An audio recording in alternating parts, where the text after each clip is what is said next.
मैंने किसी 1 मिनट जाया किए बगैर असदुद्दीन अवैसी साहब को फोन किया और कहा कि आसिफ बिखा साहब ऐसा कह रहे हैं। असद भाई ने मुझसे कहा कि डॉक्टर साहब, समाजवादी का अपना गठबंधन चल रहा है। इम्तियाज जलील साहब जो उस वक्त खासदार थे वो बंबई में बैठे हैं। यकीनन आपके मशरक़ी हल्के असेंबली में समाजवादी का कैंडिडेट नहीं आएगा। इम्तियाज जलील साहब ने बंबई में बैठ के जो गेम बजाए, बराबर समाजवादी का कैंडिडेट आया, 5555 वोट किया। फिर मुझे बाद में इम्तियाज जलील ने कहा उन्होंने पैसे दिया। मैंने कहा इम्तियाज जलील, अल्लाह ने ताकत दी है कि पैसे में तेरे को भी गाल सकता था, उसको भी गाल सकता था, पैसे तो मैं भी देता था। तो 2019 में पूरे महाराष्ट्र में समाजवादी की और एमआईएम की युति होती, औरंगाबाद मस्जिद में नहीं होती, क्योंकि गफ्फार कादरी मुंह पे बोलने वाला आदमी है, इनके जूते उठाने वाला नहीं है, इनके बाप का नौकर नहीं है। मैं आपका नौकर हूं, मैं आपका खादिम हूं, मैं आपकी बात करूंगा। मुझे वो दिन भी याद है जब मैंने कहा था इम्तियाज जलील साहब और तमाम कारपोरेटर से कहा था मैंने कि खियादत इसलिए नहीं होती कि खुद का घर भरा जाए, खियादत इसलिए नहीं होती कि अपने बेटे को ही कॉन्ट्रैक्टर बनाया जाए, खियादत इसलिए नहीं होती कि अपने बाप को ही काम दिया जाए। इम्तियाज जलील, तेरे पास कौन कॉन्ट्रैक्टर है? सियासत में जब तरक्याती काम होता है, फर्स्ट को 10 कोटी का बजट आया, उसमें आमतौर पे पार्टी वाले क्या करके, जो बच्चों ने भाग दौड़ कर मेहनत करके इलेक्शन में भाग दौड़ की, उनको काम देते और वो काम देने में 25 लाख का काम दिए तो बेचारे को 20%, 10% पैसे देते, तो 2 पैसे का फायदा होता उसमें हल चलता। ऐसे कई बच्चे हैं जिन्होंने चुनाव में भाग दौड़ की, कई नौजवान हैं, कई माए बहने हैं। तो मैंने बोला क्योंकि एक ही दिखता का बाबा बिल्डर ही देता 20%, ये बच्चे भी तुमको देंगे ना 10%, 15%, 5%। ऐसी बात बोलने की ताकत मेरे पास भी है। मैंने कारपोरेटर से भी कहा था और मजाहियन कहा था कि देखो भाई, मैंने कारपोरेटरों से पूछा किसने कितने पैसे कमाए, तो सबने बोले साहब हमने एक पैसा भी नहीं कमाया। फिर हमने बाद में पैसे खर्च के चुन के आए।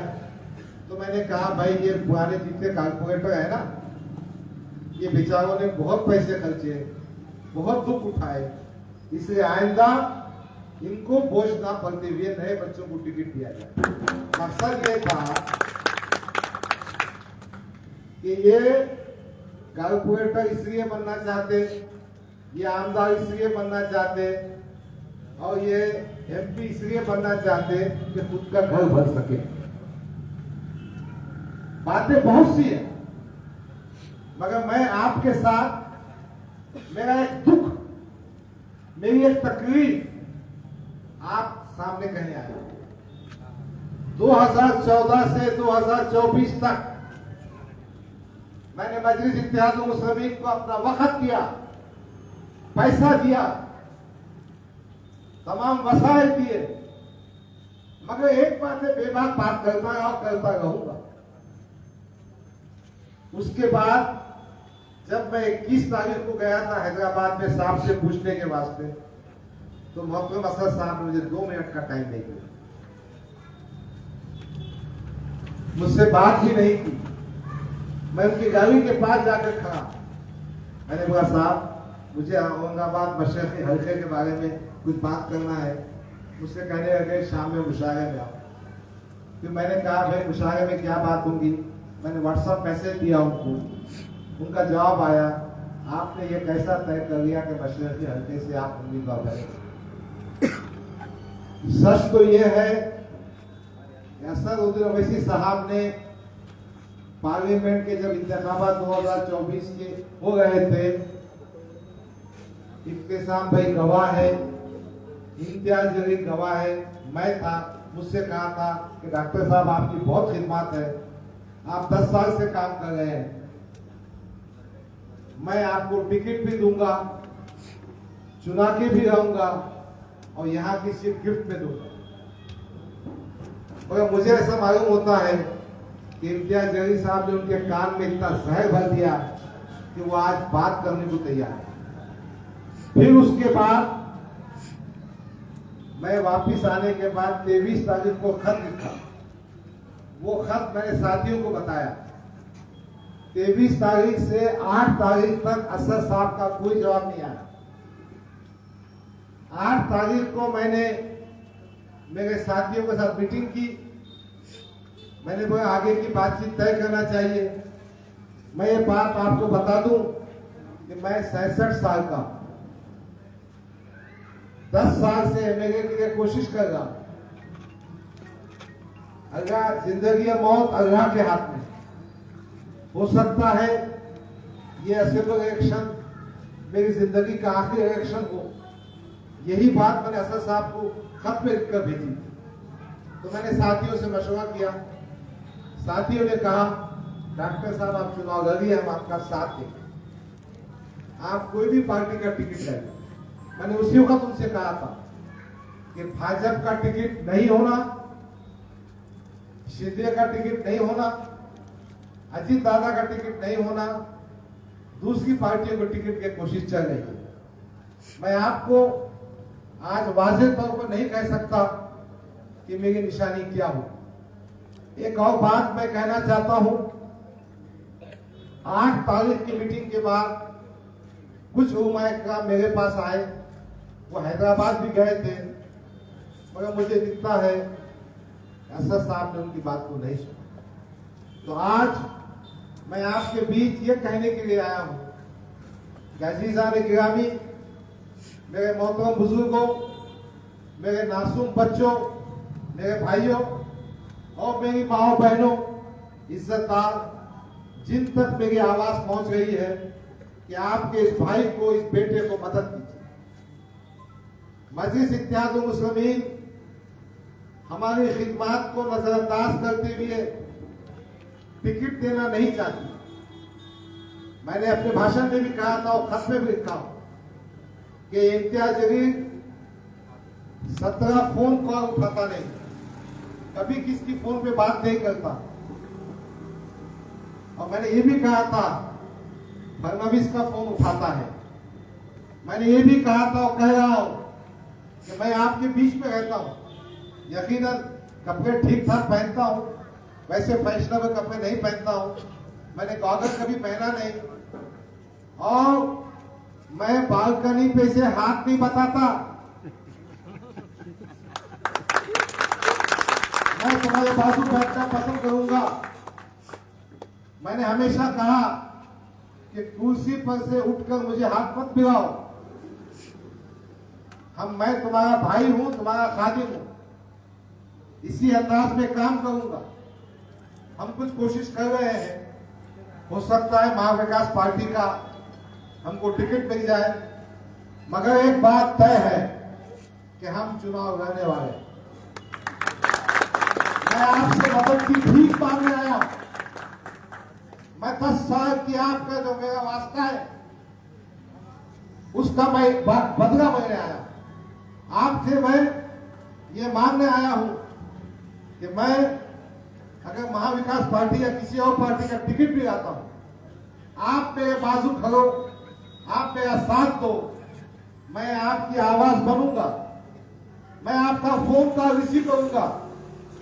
मुझे मेरे बेटे को लंदन भेजना नहीं है, मुझे फिलहाल जलील जैसा भाई नहीं है जिसको नौकरी लगाना है, मुझे फैक्ट्री बनाने की जरूरत नहीं है और सियासत के माध्यम से पैसा कमाना भी नहीं। मुझे सीटा बांट के पैसे जमाने का नहीं है।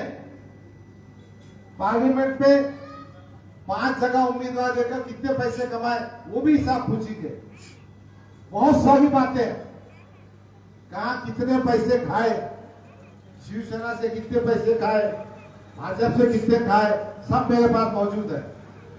दूध का दूध, पानी का पानी कहूंगा और बताऊंगा मैं कि इम्तियाज जलील तुम फॉर्म को बहुत दिन तक बेवकूफ नहीं बना सकते। असदुद्दीन अवैसी के नाम पर अपनी दुकान और घर नहीं भर सकते। हमारी यह फॉर्म थोड़ा तालीम में कम ज्यादा हो सकती है, पैसों में कम ज्यादा हो सकती है, मगर तुम इनकी खुददारी को नहीं बेच सकते। इनके जज्बात को आकर सौदे नहीं कर सकते। मेरा आज भी ख्याल है कि अतुल सावे की मदद करना चाहते। मेरा ख्याल है, इसलिए ख्याल है कि 2019 में ये प्रदेश अध्यक्ष बनने के बाद इंतखाबात के टाइम पर मशरकी हल्के की बॉडी को डिसॉल्व किया था। विनोद पाटिल से जिसकी पहचान तो पूछ लेना कि अतुल सावे 2019 में बहुत परेशान था मेरे नाम से और मेरे काम से। उसको मदद करने के वास्ते बॉडी डिसॉल्व किया था। और आज भी अतुल सावे की नींद आपकी मदद के वजह से उड़ी भी है। और कहीं ना कहीं इम्तियाज जलील साहब भारतीय जनता पार्टी फडणवीस के जो नुमाइंदे हैं अतुल सावे की मदद करना चाह रहे हैं। बहरहाल ये कोई इंतखाबी जलसा नहीं है, ना इंतखाबात की बात होगी। मैं कोशिश कर रहा हूं कि महाविकास आघाड़ी का टिकट लाऊं, इंशाअल्लाह कामयाबी होगी। आप दुआ कीजिए, हम मिलजुल कर इस शहर की क़ियादत में निखार पैदा करें। हम मिलजुल कर एक दूसरे के साथ बैठे। मैं आपके कांधे से कांधा लगाकर आपके साथ खड़ा रहूं। मैं न सिर्फ औरंगाबाद बल्कि पूरे महाराष्ट्र में जो सेकुलर ताकतें हैं उनके साथ मिलकर भाजपा का सफाया कैसा होता वो कहूं। और हाँ, एक छोटी सी मीटिंग यहाँ मुनाकिद की गई थी। मुझसे कहा गया था कुछ लोगों से मुलाकात करना है। मैंने बोला चलो ठीक है, मगर बेचारे हमारे साथ भाई, उनके साथी, मैं तमाम जिम्मेदार हूँ, उन्होंने मुझसे आपसे गुफ्तगू का मौका फराहम किया। मुलाकातें होते रहेंगी, मैं आपके बीच आते रहूंगा, बातचीत होती रहेगी। एक बार हम मिलजुल कर एक अच्छा फैसला करेंगे। एक बार पार्टी का टिकट और चिन्ह होने के बाद ताकत से काम करेंगे। वो काम में थोड़ा मैं मसरूफ हूँ, इससे ज्यादा वक्त दे नहीं सकता। आप सब मेरे साथ, मेरे आवाज पर, हमारे साथ मिलकर आवाज पर यहाँ आए। मैं दिल की गहराइयों से आपका शुक्रिया अदा करता हूँ। अल्लाह से दुआ करता हूँ अल्लाह मुझे भी नेक तौफीक दे, आपको भी नेक तौफीक दे, सबको भी नेक तौफीक दे। जय हिंद, जय महाराष्ट्र, जिंदाबाद।